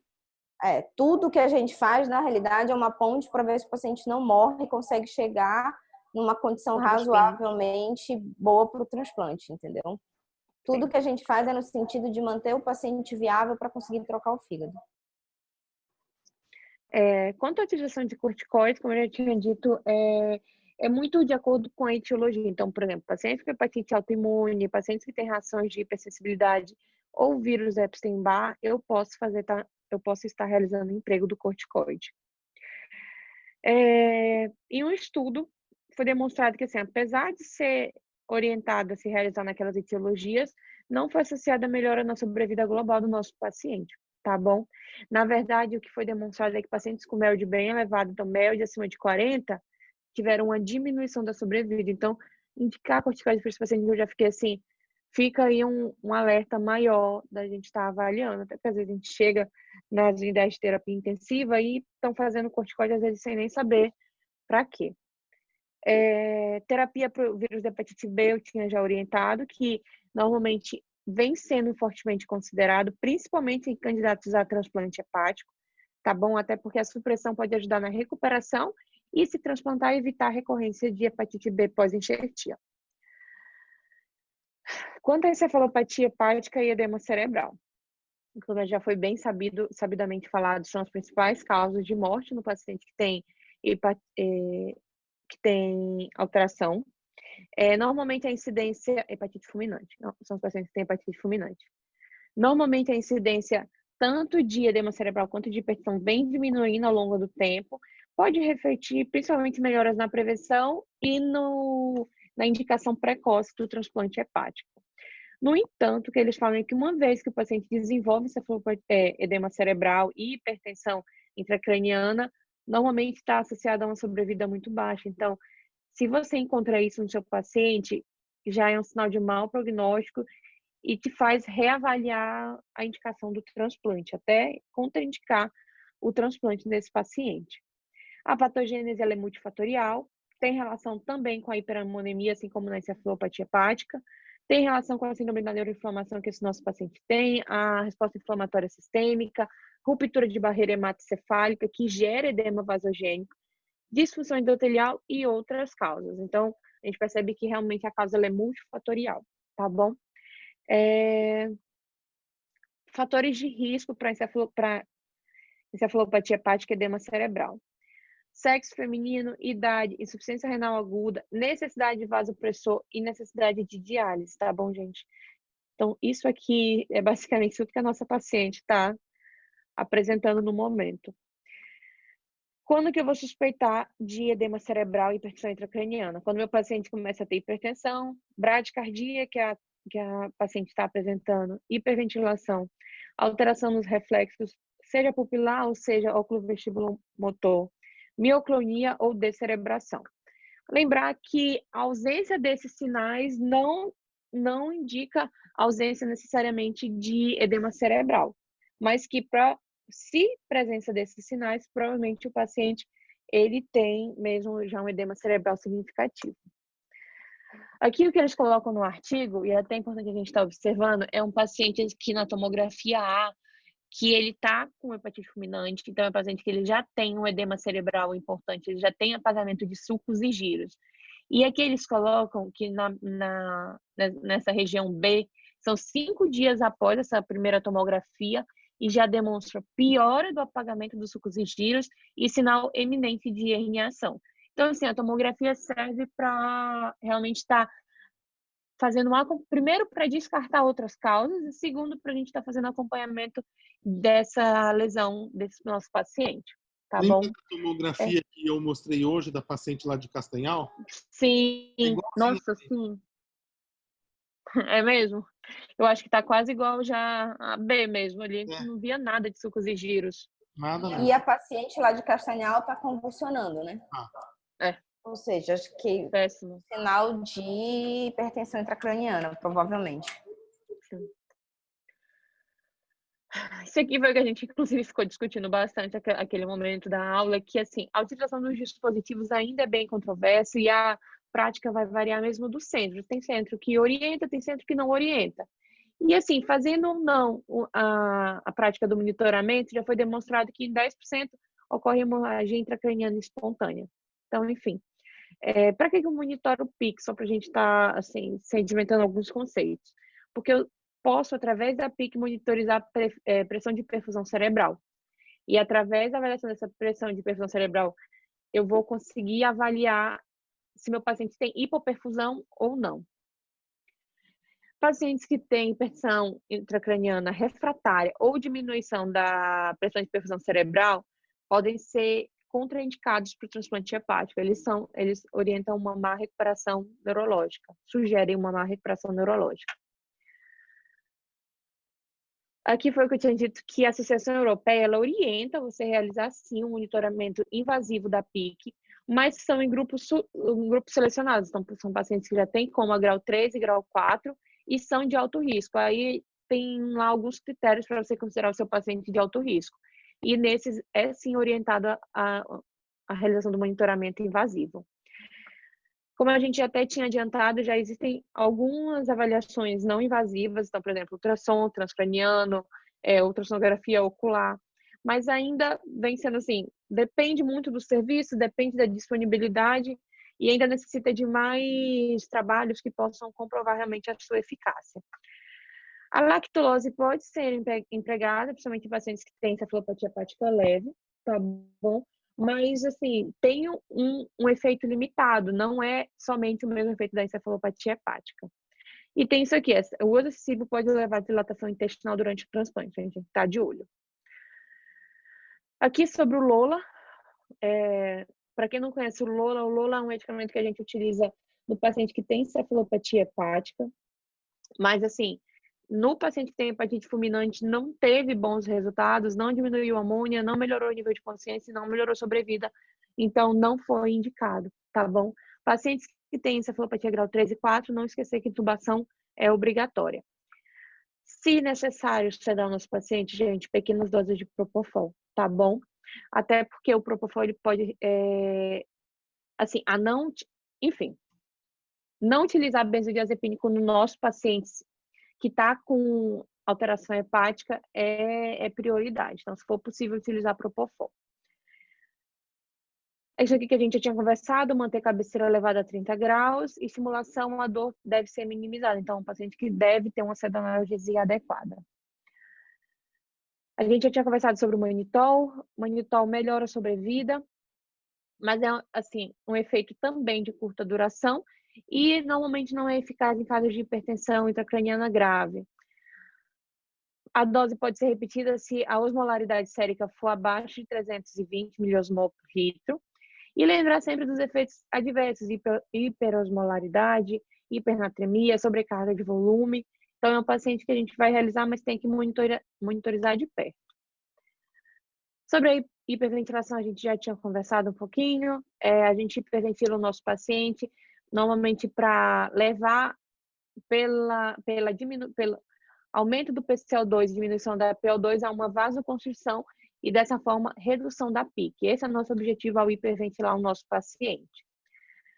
Normalmente, pode retardar a hérnia. Não evita, mas retarda. Então, é aquilo que a doutora falou. A gente tenta manter esse paciente vivo o maior tempo possível até ele ter condições de ser transplantado.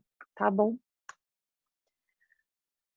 A gente já tinha conversado sobre a realização de bolos salinos hipertônicos. O sódio do nosso paciente ele tem uma meta mais alta, é de 145 a 155 por 72 horas. Isso tem demonstrado bons resultados, reduziu em 30% a incidência e gravidade da hipertensão intracraniana em comparação a tratamentos que visem um paciente normonatrêmico, tá bom? Então, já vem sendo bem empregado, bem indicado, o estudo de diretrizes orienta mesmo a utilização de salina hipertônica nesse paciente. Orientado ainda, hipotermia terapêutica, ou seja, deixar um paciente com resfriamento abaixo de 33 a 34 graus, pode prevenir e controlar a hipertensão intracraniana, mas tem também vários efeitos nocivos, como, por exemplo, o aumento do risco de infecção, distúrbio de coagulação, arritmia e redução de função hepática. Então, não sei como realmente funciona isso na prática clínica, pela presença de efeitos nocivos importantes. A indometacina pode ser utilizada, mas não é utilizada de praxe. E já foi demonstrado que as convulsões, elas costumam ocorrer com a elevação da PIC e deve ser controlado imediatamente com benzo associado à fenitoína. Não é para fazer benzo isolado, tá bom? Mas apesar de ocorrer convulsão com elevação da PIC, não é orientado profilaxia com fenitoína enquanto o paciente não apresentar convulsão. Quanto à infecção, foi aquilo que a gente tinha conversado, o paciente ele tem uma suscetibilidade aumentada, o risco ele ainda é mais aumentado porque é um paciente cheio de catéter e tubo, então, quanto mais eu invado meu paciente, maior o risco da minha infecção. Lembrar que esse paciente ele nem sempre vai apresentar febre ou leucocitose, pode estar ausente em até 30% deles, e sepse leva a resultados negativos em pacientes que necessitam de transplante hepático. A sepse aumenta a mortalidade de 10% a 52%, então a gente pode ver que pode aumentar a mortalidade em até metade dos nossos casos. A utilização profilática não demonstrou ainda melhorar, mas foi aquilo que a gente já tinha orientado sobre a utilização, tá bom? Lembrar sobre a implementação estrita de medidas de controle de prevenção, então, hemocultura, radiografia, manter o nosso paciente a 30 a 45 graus, urina EAS, utilizar o mínimo de drenos possíveis, invadir o mínimo possível o nosso paciente, mas se tiver cultura positiva ou alteração clínica, iniciar o mais brevemente possível o antibiótico. Sobre lesão, a causa ainda é multifatorial e é mais comum em algumas etiologias. Então, pacientes com hepatite isquêmica, às vezes até por uma causa pré-renal, Wilson, esteatose aguda da gravidez, HELP, insolação, vírus de hepatite A, hepatotóxicos devido, por exemplo, a paracetamol, fenitoína, Bactrim, macrolídeos, são os que mais cursam com alteração renal, tá bom? A maioria dos pacientes acaba por recuperar a função renal após transplante. Normalmente, 30% necessita realizar terapia de substituição renal. Lembrar que existem indicações adicionais, como, por exemplo, a remoção de substâncias tóxicas do nosso organismo, ou hiponatremia ou hipertermia, tá bom? Como o Dr. Rafael já adiantou, os métodos contínuos são preferíveis, porque melhora estabilidade, além de tudo que já foi falado, melhora estabilidade nos parâmetros, tanto cardiovasculares, tanto intracranianos, em comparação aos módulos intermitentes. Quanto a sistemas extracorpóreos de suporte hepático, a utilização deles é para tentar ajudar na homeostase do nosso paciente, ou enquanto o fígado se regenera, ou enquanto um órgão fica disponível para transplante. E existem dois tipos, pelo que eu compreendi, de subdivisão dos sistemas. Então, existem os procedimentos extracorpóreos, como hemodiálise, hemofiltração, plasmaférese e hemodiabsorção. E existe a diálise de albumina. Eles colocaram no artigo como diálise de albumina, e entre eles colocaram o sistema de recirculação de adsorvente molecular, que é o MARS. Eu até tinha colocado um link aqui para a gente ver na internet, mas eu acho que a aula já está ficando muito longa, então não vou colocar. Depois eu falo um pouquinho para quem tiver dúvida. Existem outras máquinas, como o Prometeu, só que assim, esse é o nome comercial, só para, enfim, ficar orientado para todo mundo. O MARS ele se baseia basicamente na terapia substitutiva extracorpórea e também no mecanismo de adsorção, tá bom? Ele utiliza o dialisato enriquecido com albumina para facilitar a remoção das toxinas ligadas à albumina. Então, eu vou tentar remover desse meu paciente o excesso de água e de substâncias hidrossolúveis. Tem sido utilizado em vários centros como suporte hepático, ou para melhora, ou como ponte até a chegada de um órgão disponível para esse paciente. Entre várias técnicas que já foram, que eu até ia falar um pouquinho, mas, enfim, eu vou acabar passando, os que realmente foram demonstrados melhores resultados é o MARS e o HVP, tá bom? Apesar de tudo isso, tem um estudo que ocorreu na França com N até expressivo, que mostrou que o MARS não demonstrou melhora na sobrevida em 6 meses após o quadro de hepatite fulminante. Mas, assim, é o que a gente tem que ter em mente. Existem trabalhos que mostram resultado positivo, existem trabalhos que mostram resultado negativo. A gente tem que estar ciente dos dois resultados e, de acordo com as orientações dos principais guidelines, acabar orientando a nossa conduta. Mas uma meta-análise recente, apesar desse resultado expressivo, já demonstrou que o MARS pode sim gerar uma melhora na sobrevida global do nosso paciente. Tá bom? Além disso, pode ter benefício nos nossos pacientes que pode acabar evitando que o meu paciente evolua para transplante hepático. De forma geral, o benefício dos sistemas extracorpóreos, eles ainda permanecem incertos, é necessário maior estudo, é necessário maior aplicabilidade clínica e a gente ter noção de como é que funciona realmente na prática. Pode reduzir sobrevida global em alguns pacientes, mas também pode causar danos em outros. Então, não deve ser rotineiramente utilizado até que novos dados estejam disponíveis. Sobre o transplante hepático, é o único tratamento definitivo, a gente tem que ter isso em mente. Então, paciente com hepatite fulminante, o único tratamento definitivo é transplante hepático, tá bom? Se não transplantar, tem um risco iminente de morte. A decisão de listar e transplantar deve ser feita precocemente em todos os pacientes que têm uma hepatite fulminante, principalmente os que têm falha na melhora clínica associada à utilização do paracetamol. Isso aqui é um dado interessante, ficou até meio cortado no final, não sei o que aconteceu, mas o que eles mostram é que assim, a sobrevida global em um ano, normalmente de pacientes transplantados pós-hepatite fulminante, é menor do que os pacientes que são transplantados por cirrose. Porém, após esse ano, tem uma reversão nesse quadro e a sobrevida dos pacientes que tiveram hepatite fulminante é melhor do que os que têm cirrose. Achei esse dado aqui interessante. Fala que de 717 pacientes listados por hepatite fulminante, 117, ou seja, 20% melhoraram espontaneamente, 17% morreram sem transplante e mais de 60% foram submetidos a transplante e tiveram um bom resultado. Nos Estados Unidos é classificado como causa urgente e no Reino Unido como causa superurgente. O doador cadavérico ele ainda é o padrão ouro para transplante hepático, mas já existem alguns centros que podem fazer por doador vivo ou auxiliar, tá bom? E, gente, é isso que eu tinha para falar sobre o artigo. Foi um artigo bem tenso, assim, bem denso, na verdade. E é isso. Alguém quer fazer alguma pergunta? Eu queria fazer, doutora Pode falar. Natália, outra Natália. Eu acho que foi até a senhora que comentou, primeiramente, Nath, tua aula foi muito boa. Parabéns. Queria falar sobre a questão do Bactrim, acho que a senhora que comentou, né, doutora Fernanda, no início, relacionado aos casos de hepatite fulminante em pacientes na Europa, é isso?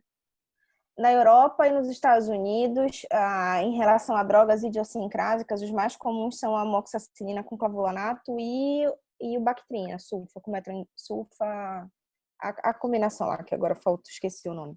São os mais comuns com trimetroprima. Trimetroprima, O que me chamou a atenção, essa informação, foi porque, assim, trazendo para a minha realidade, enquanto residente de infectologia, principalmente nos pacientes com HIV, a gente utiliza muito, né, esse tipo de medicação, como profilaxia e tudo. E aí eu queria saber, assim, nesses casos, se vocês sabem sobre o número de pacientes que são cometidos, pacientes com HIV, se vocês têm essa informação. Não tenho. Uma coisa que eu tenho em mente é o seguinte, Natália. é o mais comum, são mais comuns esses dois antibióticos pela larga utilização, tá? Mas se você for ver entre potencial de levar a hepatite fulminante, tem drogas que têm um maior potencial do que a própria sulfa e a amoxa. A isoniazida, por exemplo, nos pacientes que desenvolvem hepatite medicamentosa, até um quarto dos pacientes vão desenvolver uma hepatite fulminante. Entendeu? Então, se for ver assim, para o tuberculostático, ele tem um potencial maior de desenvolver. Só que como a amox e a sulfa são muito mais largamente utilizadas do que os tuberculostáticos, então se for ver em números absolutos, a gente acaba tendo uma incidência maior. Mas eu não sei te dizer exatamente, assim, eu não tenho uma estatística dentre os pacientes HIV. O que acho que a gente tem que ter em mente com relação a drogas idiosincrásicas é que muitas vezes é um trabalho de investigação para a gente tentar determinar uma etiologia para hepatite fulminante. O diagnóstico por exclusão, né? É um diagnóstico por exclusão. E muitas vezes o paciente ou a família, como a Natália falou, o paciente vai ter encefalopatia. Porque a gente vai ver esses pacientes em outros hospitais. A gente não é um paciente que a gente pega do início. Muito raramente a gente pega no início do quadro. A gente pega esse paciente quando ele já está passando pela segunda ou terceira bateria de exames, quando ele piorou, internou, alguém chama a gente. Como a moça de Castanhal, como um paciente no Porto Dias, que a Natália foi ver, um paciente no Saúde da Mulher, que 2 semanas atrás o Rafael foi ver. E aí a gente acaba tendo que fazer meio que um serviço de investigação. Porque em relação às drogas idiosincrásicas, às vezes o paciente pode demorar até 90 dias para abrir o quadro. Então, ele nem vai lembrar a família. Olha, ele tomou um clavulinho há 2 meses atrás, entendeu? Muitas vezes não percebi. No caso do acetaminofeno, tem a questão de superposição de droga. O paciente está tomando o paracetamol e está tomando mais um outro antigripal lá que tem paracetamol junto, e aí ele não associou. Entendeu? A hepatite medicamentosa é uma das mais difíceis da gente fechar esse diagnóstico, porque a gente precisa realmente, assim, pergunta a primeira, a segunda, a terceira, a quarta vez, até a gente conseguir saber tudo com relação a esses suplementos. Se o paciente é sozinho, a família muitas vezes não vai saber. Se o paciente é casado ou, sabe, é o pai que mora com o filho, ainda sabe dizer um pouco mais. Mas, o paciente mora sozinho, não sabe. Sei lá, meu irmão, eu não sei que remédio que ele tá tomando agora, entendeu? E uma coisa com ele, o médico vai perguntar, não faço a menor ideia quais foram os remédios que ele tomou nos últimos 90 dias. Então, isso é bem importante pra gente lembrar que, assim, a gente precisa insistir exaustivamente nessas informações pregressas para a gente tentar fazer um diagnóstico. Uma coisa que eu estava comentando com a Natália é que a gente vê com uma certa frequência que os pacientes vêm com diagnóstico de colangite, porque ele está ficando ictérico, ele fica confuso, e aí acham que é uma confusão mental. Isso, aí acham que é uma confusão mental por uma sepse, entendeu? E aí a gente precisa tentar investigar um pouco melhor isso. Aqui no Brasil, a intoxicação por paracetamol ela não é a mais comum, certo? Aqui a gente vai ter bem mais dessas drogas idiosincrásicas, hepatite B e hepatite autoimune. Isso a gente tem uma inversão em relação a Estados Unidos e Europa. Falando no nível de evidência mais baixo, que é opinião pessoal, né? O que eu já vi em 15 anos aí, o que eu vi mais foi por esquema HIP, alfa-dopa,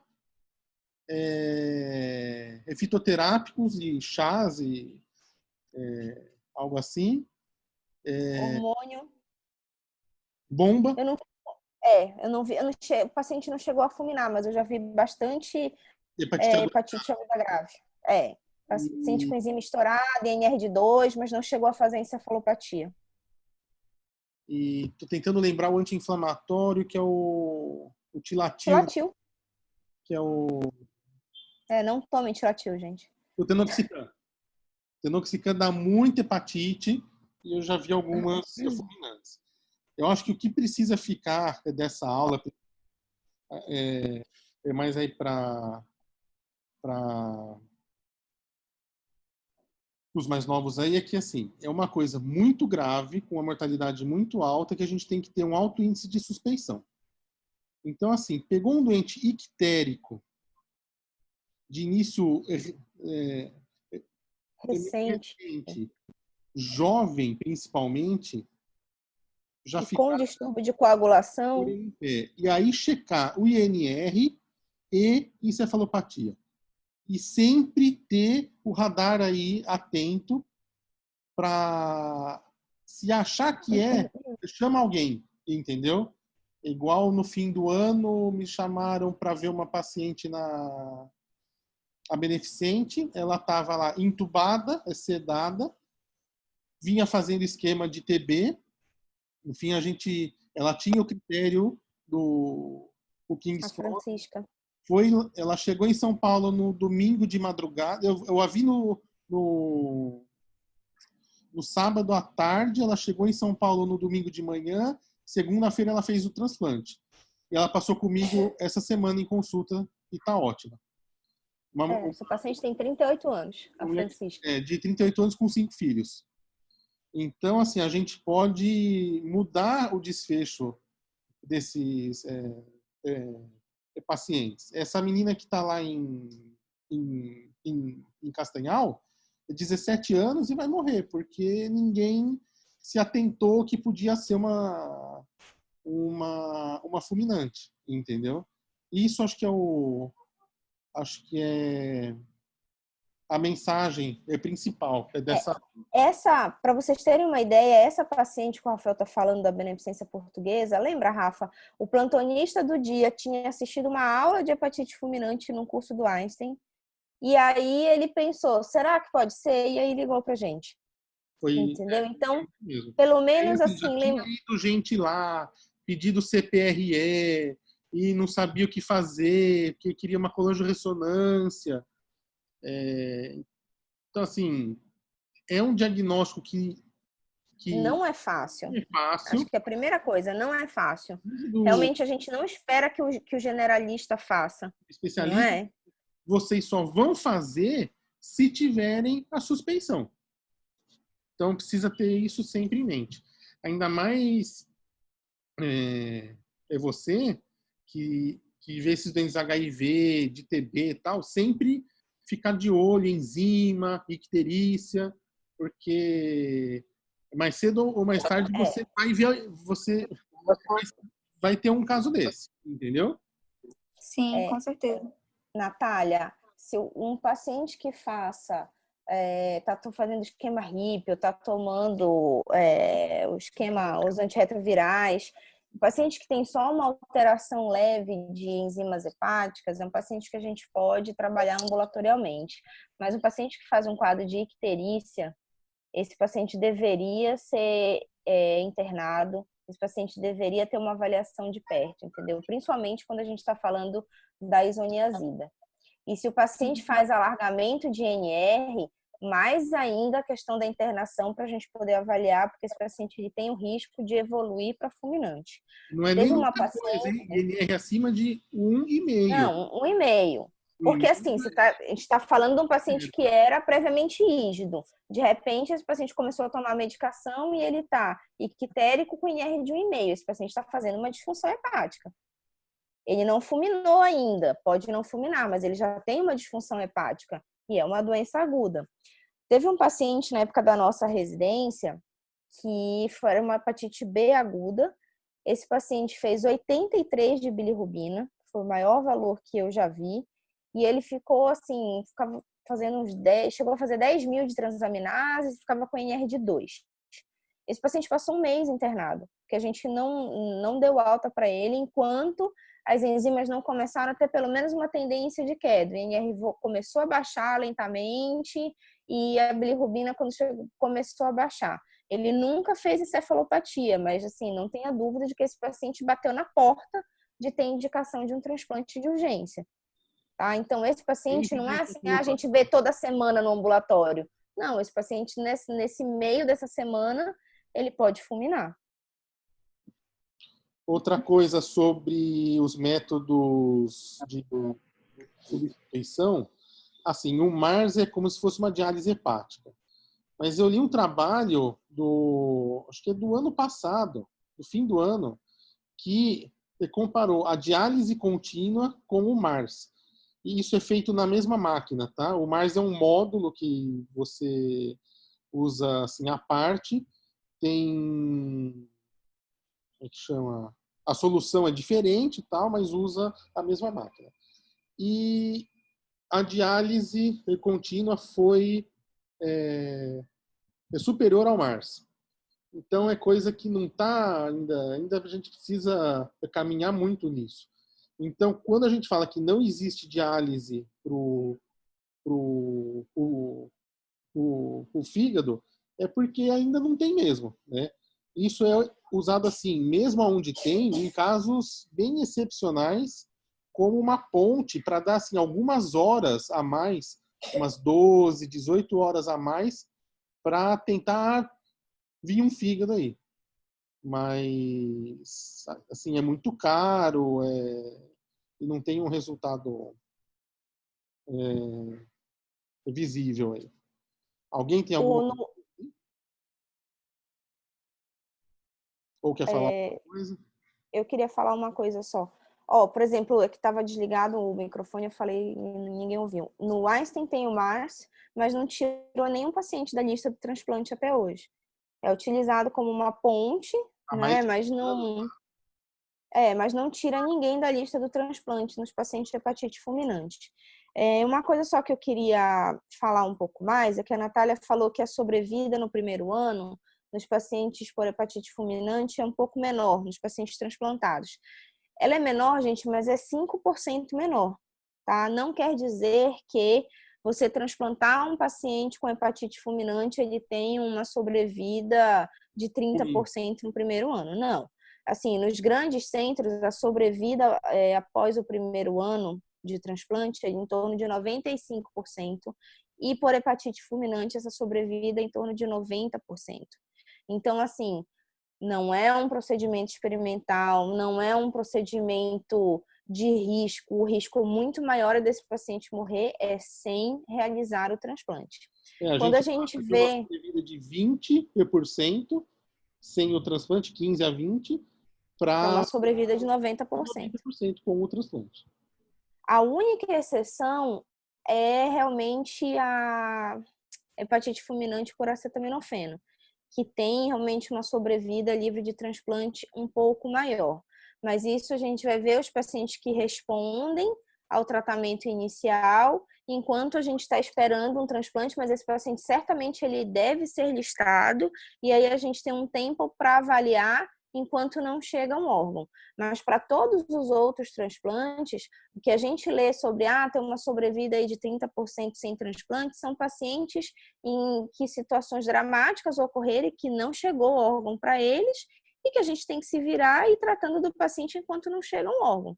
Então, principalmente em anos anteriores, quando tinha menos transplante, aí se viu que, ok, alguns pacientes que não foram transplantados realmente não morreram. Mas, se a gente tem um paciente com hepatite fulminante, se você tem uma mortalidade de 30%, 40%, 50%, é óbvio que a gente precisa listar, precisa referir esse paciente para um centro de referência. Tá? Hoje, comprovado, a única coisa que a gente tem de tratamento definitivo é o transplante. Alguém quer perguntar mais alguma coisa ou não? Oi, Natália. Eu queria só agradecer, né? A aula foi muito boa. Né? Parabéns, é muito assunto, né? Como a Fernanda falou, realmente cai um pouco o percentual, não é? Mas não é muito. Só para você ter uma ideia, em 2015, em Fortaleza, no primeiro ano pós-transplante, os pacientes tinham 89% de sobrevida. Então, assim, é um tratamento eficaz, né? Funciona e funciona muito bem. A tendência, né, se a gente conseguir com os colegas, os clínicos, os intensivistas, começarem a colocar no seu rol de pós-diagnóstico diferencial essa situação, eu acho que a gente consegue ajudar e melhorar muito a sobrevida desses pacientes. Eu queria também lembrar também, Natália, não sei se você falou, mas eu não percebi, é que aqui no Pará a gente tem muita castanha, né? Então, a aflatoxinas é uma coisa também que o pessoal tem um hábito muito grande de comer, não tem o cuidado. Então, assim, levar em consideração na hipótese diagnóstica, na